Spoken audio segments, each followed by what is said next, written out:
Agora na Band News FM, Seus Filhos, com Roseli Saião e Thaís Dias.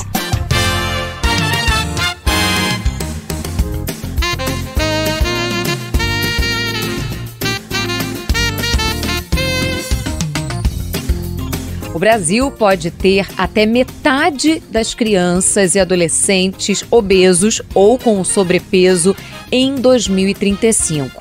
Essa é uma projeção do Atlas Mundial da Obesidade 2024, que indica um diagnóstico, levando em consideração esse crescimento dos diagnósticos até agora.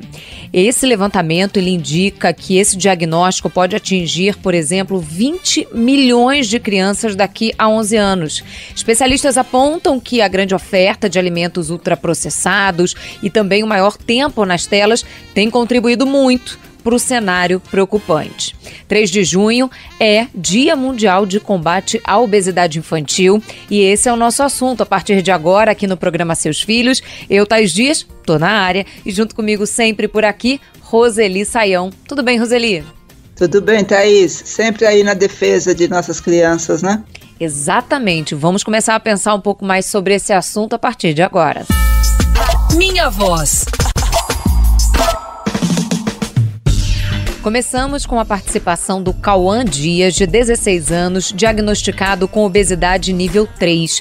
Alguns movimentos ficam mais difíceis de fazer e alguns até mesmo não consigo fazer. Sempre tem algumas piadinhas, gordinho, gordão, mas nada que me afete, de verdade, sabe? É mais aquilo, momentâneo, só pra zoar. E não é nada fácil, um diagnóstico como esse, porque a gente precisa deixar claro que é, sim, um quadro clínico, que é uma doença, merece cuidado, tratamento e prevenção. Sim, é uma doença que carrega outras doenças, Doenças, Thaís, que antes só atingia o mundo adulto. Agora, hipertensão, colesterol alto, por exemplo, fazem parte da infância e da adolescência. E tudo por conta disso que você chamou a atenção, de um estilo de vida muito sedentário que a gente tem levado e nossas crianças e os jovens nos acompanham nisso, E também por conta de alimentação inadequada, muita porcaria, muito açúcar e poucos nutrientes. Acontece isso mesmo. Você sabe que a gente nunca se preocupou anteriormente em levar crianças a fazerem exercícios, porque as brincadeiras são exercícios físicos, Mas hoje eles ficam tanto tempo sentados no sofá, na poltrona, deitados, que é preciso pensar a esse respeito. Eu também quero falar. Para a mãe do Cauã, a Érica Mossman, a rotina sedentária da família é sim uma grande vilã desse ganho de peso. Ele sempre foi uma criança um pouco acima do peso, mas acredito eu que na fase da infância, por brincar mais, por correr mais, ele era um pouco acima do peso, mas não chegava a ser uma obesidade. Porém, agora, de 2 anos para cá, o Cauã vem engordando bastante e devido à nossa rotina também sedentária, dele ficar muito tempo no computador, de 1 ano para cá o Cauã engordou praticamente quase 15 quilos. E assim, por estar na adolescência, eu percebi que ele estava evitando aí em festas. Queria que você falasse do papel das famílias, também nessa detecção desse problema, no apoio a esse jovem. Fala um pouquinho pra gente, Roseli. Sim, em primeiro lugar, Thaís, é preciso diferenciar o biotipo da criança ou do adolescente, Porque quando a gente fala acima do peso, é acima da média daquela idade, daquela altura, mas estar acima ou abaixo da média não significa doença. O problema é em relação a si mesmo, quando o peso dificulta a vida, como o Cauã falou para a gente mesmo isso, Que há movimentos que ele não consegue fazer. A família, o papel da família é fundamental. Primeiramente, cuidando da alimentação. Eu sei, Thaís, você sabe que a gente corre muito, Mas sempre é possível a gente cuidar um pouco melhor da alimentação. A gente tem muita oferta de produtos prontos, inclusive no supermercado, né? É lasanha, é frango, mas quando a gente vai olhar os ingredientes, é muita gordura, é coisa demais que ajuda, né?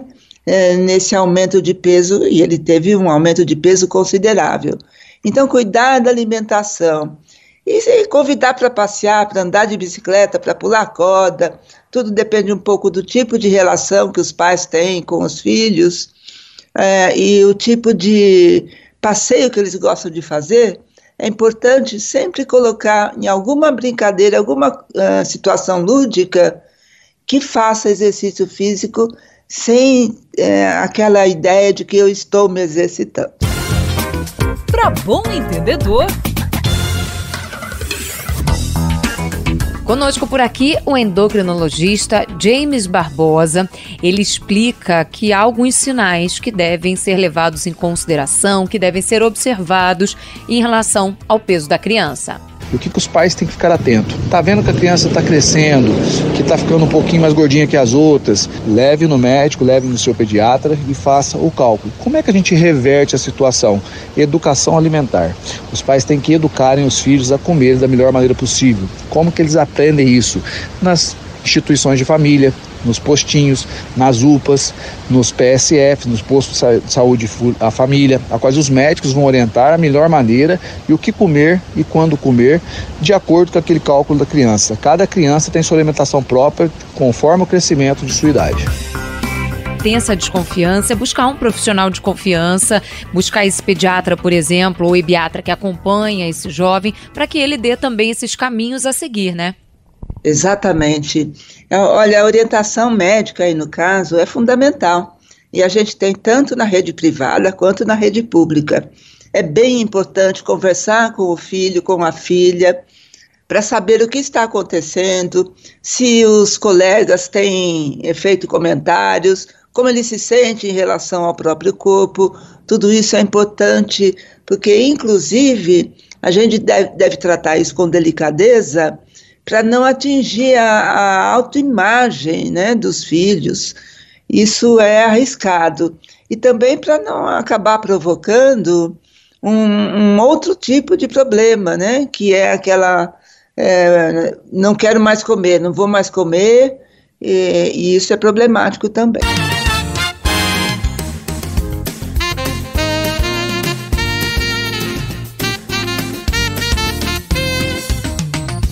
A preocupação com a obesidade infanto-juvenil continua sendo nosso assunto aqui no programa Seus Filhos. Na minha opinião.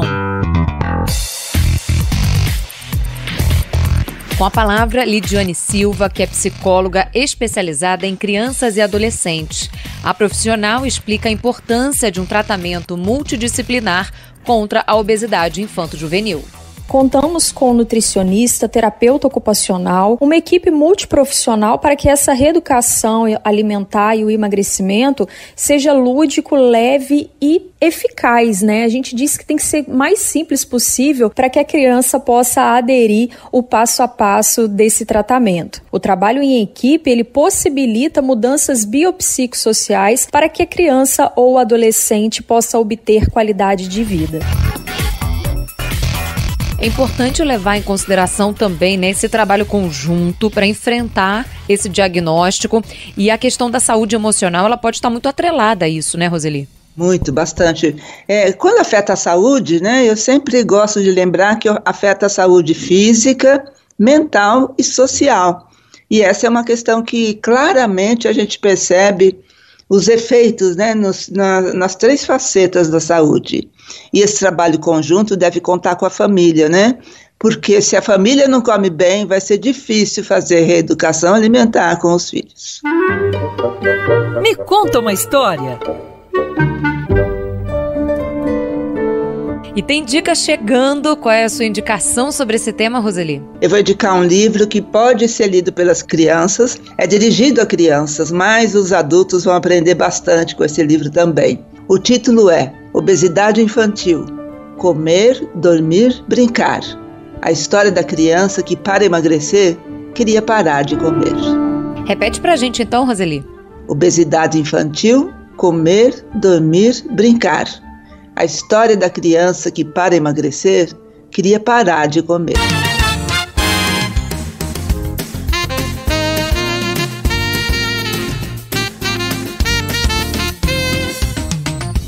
As agressões físicas e psicológicas contra crianças e adolescentes deixam marcas que podem durar toda a vida.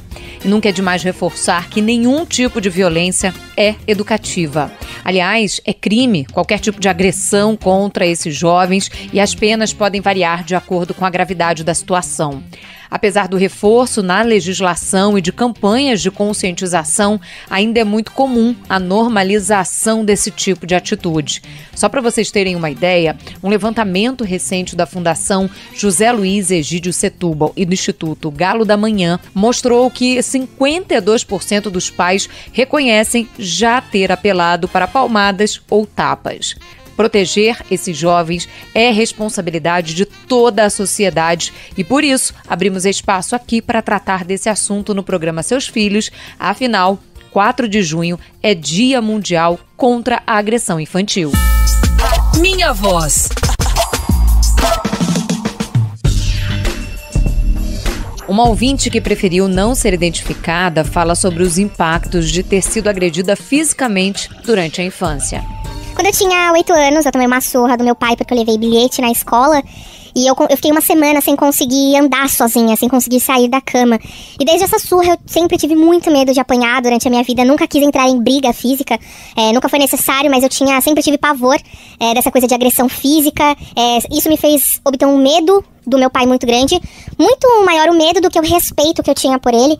E esse trauma eu carrego até a minha vida adulta. Penso que se futuramente, quando eu tiver filhos, eu nunca vou usar da agressão física como forma de educar.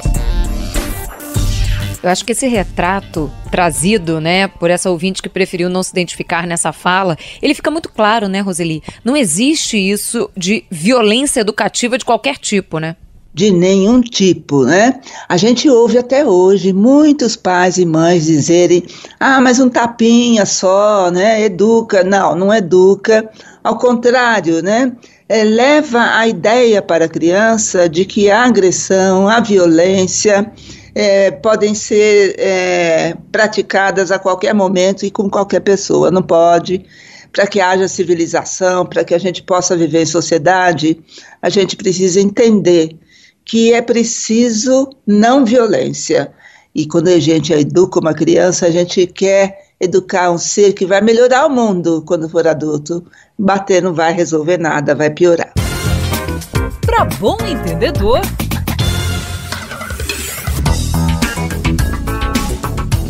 Para falar mais sobre esse assunto, nós convidamos a professora de medicina da USP, a Maria Beatriz Linhares, ela que coordenou um estudo sobre violência contra crianças aqui no Brasil. E a pesquisadora, ela destaca os impactos de um episódio de violência como esse ainda na infância. Independente aí do tipo, se é física, se é sexual, se ela é emocional, ela traz danos do ponto de vista da organização do comportamento dessa criança. Então, emocionalmente, é uma criança com mais medo, com mais ansiedade, com mais dificuldades de enfrentamento de situações não familiares. Nós temos a questão dos comportamentos, Por exemplo, o sistema de atenção, essa criança fica super hipervigilante. Então, ela fica a qualquer estímulo, às vezes até um estímulo mais neutro, ela interpreta como um estímulo negativo. Isso afeta a aprendizagem.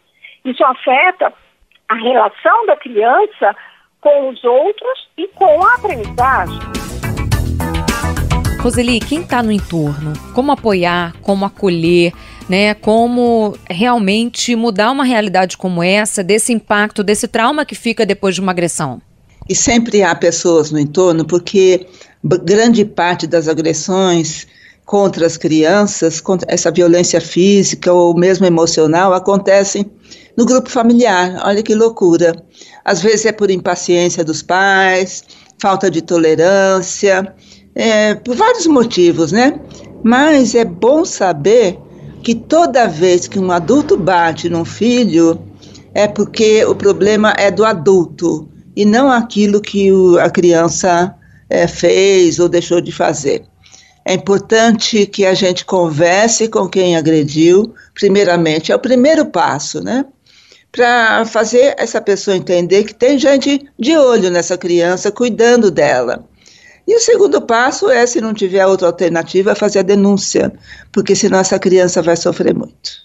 Agora, Roseli, quando a gente fala, né, de agressão, muitas vezes as pessoas não associam atitudes simples. Uma violência psicológica, né, uma forma de tratar grosseira, com xingamentos ou mesmo com ameaças, é um tipo de violência. A palmada é um tipo de violência. Eu reforço aqui e peço para que você fale também sobre esse assunto, porque muitas vezes há uma falta de associação, né? São atitudes que foram durante tanto tempo tão normalizadas que as pessoas não relacionam a violência, a agressão, a trauma, mas tem sim uma relação muito profunda. Sim, você sabe que inclusive a negligência parental, ou seja, o pouco caso dos pais em relação ao que o filho faz ou deixa de fazer, isso também é uma violência contra a criança, porque a gente precisa estimular o crescimento para possibilitar que essa criança tenha a oportunidade de desenvolver todo o potencial que nasceu com ela e que ela foi adquirindo também durante seus anos de vida. Então, a negligência dos pais também é uma violência. É importante entender que há vários tipos de violência. Inclusive, eu vou dar uma dica para que todo adulto entenda que não é só bater numa criança ou ficar o tempo todo falando contra ela, mas há várias outras nuances da violência infantil.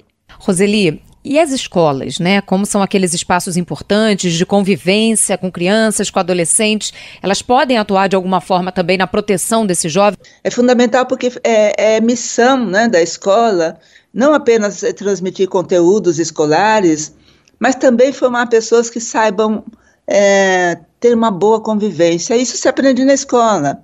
Boa convivência familiar é uma coisa, porque há elos afetivos envolvidos. Na escola é bem diferente, porque não há elos afetivos, e crianças e adolescentes precisam aprender que eu posso não gostar de determinado professor ou determinada colega, mesmo assim eu tenho que aprender a trabalhar com eles de maneira muito respeitosa. A escola tem condições de fazer isso na prática, com seus projetos, e tem condições também de transmitir tudo que a gente tem a respeito da boa convivência, em lições teóricas, escolares mesmo.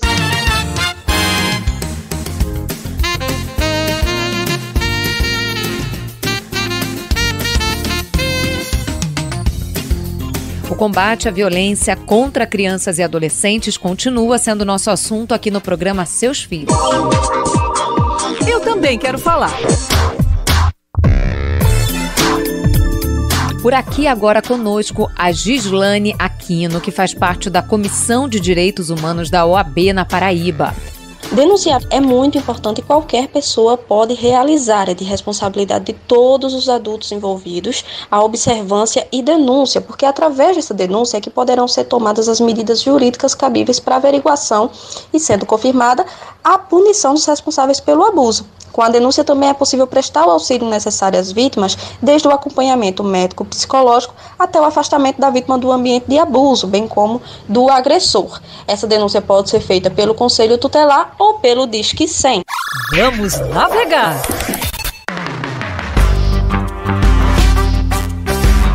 E Roseli, qual é a sua indicação para quem nos acompanha, refletir um pouco mais, ficar com um olhar mais atento na proteção das crianças e dos adolescentes? Nós comentamos agora há pouco que há vários tipos de violência, né? E o número é muito maior do que a gente sempre pensou, de maneira assim leiga. Então eu vou indicar um artigo da Unicef que fala exatamente a respeito dos tipos de violência. E às vezes a gente até pratica violência sem saber, né? Fala dos instrumentos nacionais e internacionais que estão disponíveis para a proteção da criança, do adolescente, e também que medidas tomar, por exemplo, como a gente acabou de ouvir, quando a gente ou a testemunha ou até desconfia de que uma criança sofre violências. O texto está no site unicef.org, E o título é Proteção de Crianças e Adolescentes contra as Violências. Unicef.org, repete o título pra gente, Roseli. Proteção de Crianças e Adolescentes contra as Violências.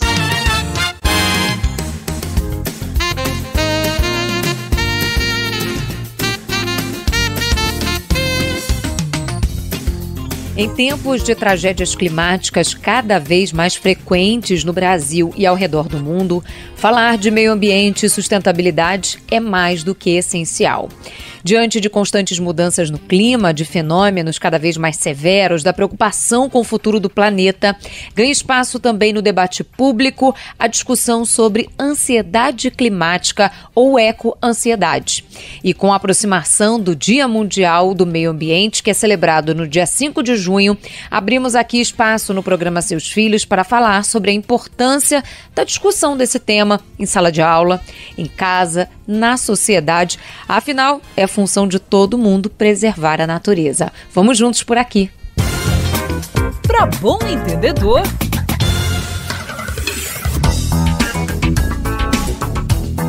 Convidamos a neuropsicóloga Juliana Gebrim para explicar as causas, os sintomas e como lidar com essa ansiedade climática.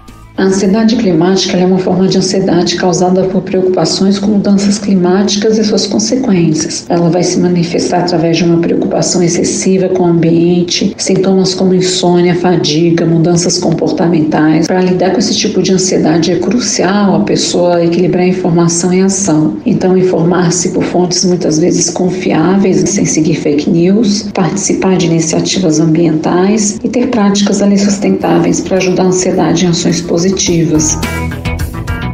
Roseli, não é um termo novo, mas com essa recorrência muito grande, né, desses eventos e fenômenos trágicos relacionados ao clima, há uma angústia maior e ele é usado com mais frequência. O que você diria para os nossos ouvintes que percebem exatamente essa mudança no comportamento, uma agitação maior quando o assunto, né, é o futuro? A gente já observa alguns jovens que já sinalizaram, olha, eu não quero mais fazer um vestibular, planejar uma vida que eu não sei como vai ser ali daqui para frente, ou alguns casais que já sinalizaram, e a gente recebeu uma fala recente de um desses casais dizendo, olha, eu não sei se eu quero mais ter filho, era um plano, mas eu fico preocupado com esse futuro. O que você diria para eles? Há muita desesperança, né? Por conta de tudo que tem acontecido no mundo, na atualidade, no nosso país, nos países vizinhos, no mundo todo. E não são só as questões com o clima, né? São várias outras questões. Mas as questões com o clima afetam diretamente a ideia de que como será esse mundo daqui a 10, 15, 20, 40 anos, que é quando as crianças serão adultas, né? E terão de tomar decisões a respeito do mundo. Então, aí é que adultos, crianças e adolescentes, né, todas as idades, podem sentir esse medo que leva a uma sensação assim de que, como é difícil viver, de eu não consigo respirar, falta ar. É ansiedade, mas é uma ansiedade específica causada por esses motivos. É importante, né, perceber se a pessoa consegue sozinha conviver com isso de modo a não ter a vida congelada, atrapalhada. Ou se não, é preciso observar bem criança e adolescente se não há necessidade de uma busca de um profissional que ajude a criança ou o jovem a reequilibrar suas emoções e seus sentimentos. E a escola? Diz o quê?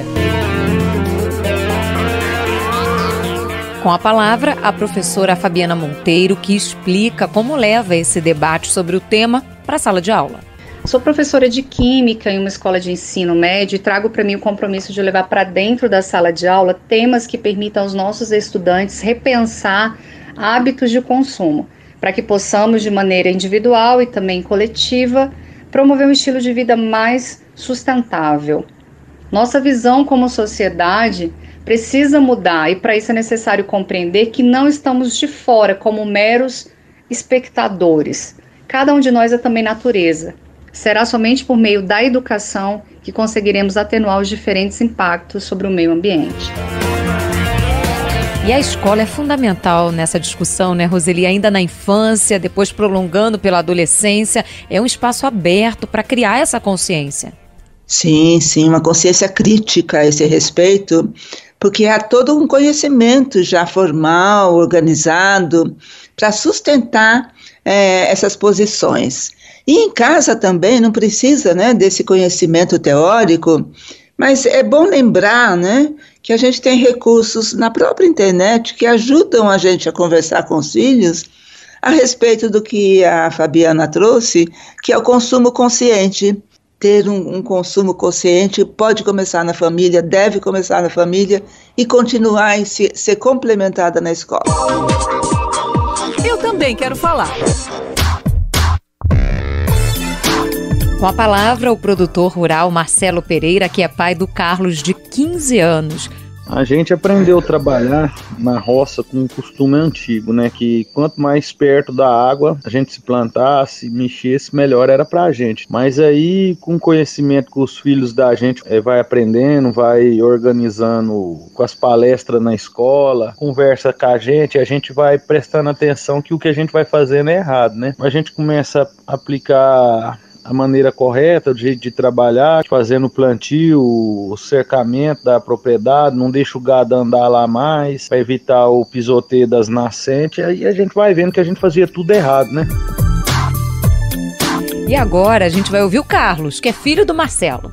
Teve uma palestra na escola falando sobre o desmatamento, tava secando as nascentes, a água do rio tava pouca. Aí eu pensei no cordinho que tem aqui em casa. Na época ele tava bem seco. Aí eu trouxe a ideia pra casa, falei pro meu pai. No começo ele não tava querendo muito, porque ia perder bastante área de pastagem das vacas. Aí depois de um tempo, eu falei pra ele aceitou. Aí nós teve um bananal, nós cercou essa parte do bananal, teve que cortar os pés de banana pra deixar livre. Agora já tá correndo mais água, que não tava que nem antes mais. Se todos que escutassem a palestra sobre o meio ambiente nas escolas levassem um pouquinho para casa, hoje nossas nascentes estavam diferentes, com mais água e nossas florestas mais preservadas.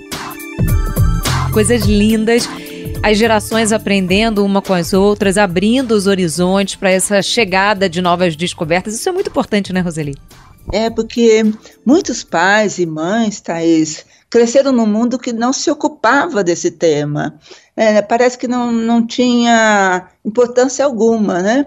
E para as crianças e para os jovens, isso é fundamental, é um tema de suma importância. Então, pode acontecer uma troca, como a gente acabou de ouvir, que eu achei lindo, né? Que é de alguém que está ligado nesse tema, até por incentivo escolar, possa promover mudanças em quem não se ocupava dessa questão até então. Muito bonitos os dois depoimentos.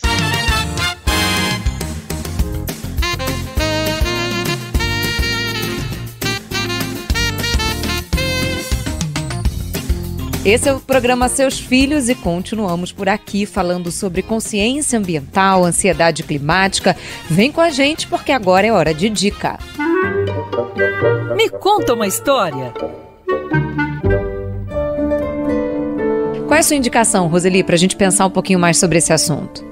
Agora mesmo a gente estava falando, né, da situação de jovens e até crianças ensinarem coisas para os adultos. E eu vou indicar um livro que fala exatamente disso, que é a história de Greta. Esse é o título do livro. Greta, eu acho que todo mundo sabe, é aquela jovem sueca que começou a batalhar por um mundo melhor, por uma consciência ambiental dos adultos a partir dos 15 anos. Então é bom saber que ninguém é pequeno demais para fazer a diferença. Esse livro pode ser muito interessante para crianças, para adolescentes e para adultos também. A história de Greta. Tá aí então a indicação da Roseli para você que nos acompanha. Lembrando que os nossos programas ficam disponíveis para você ouvir quantas vezes quiser, para compartilhar também no site da Band News FM, no nosso canal do YouTube e também nos principais tocadores de áudio. Se quiser interagir por aqui, fique à vontade. Pode nos acionar nas redes sociais, @Roseli Saião, Roseli com Y, Saião também, ou @Thaís B. Dias, Thaís com H. Se preferir, mande um e-mail seusfilhos@bandnewsfm.com.br. Agradeço muito a sonorização do José Antônio de Araújo, a produção da Luana Pereira e, lógico, a sua companhia, você, ouvinte da Band News FM, sempre muito bem-vindo por aqui. A gente fica muito contente com a sua participação, com a sua escuta. E o meu beijo especial para ela, minha companheira, Roseli Saião. Beijo para você e até semana que vem. Beijo, Thaís. Eu só tenho a agradecer a você, aos nossos ouvintes, porque é uma delícia, né? Ter conversas, ter boas conversas sobre esses temas que eles gostam tanto. Continue ligado, porque os seus filhos você só ouve aqui na Band News FM.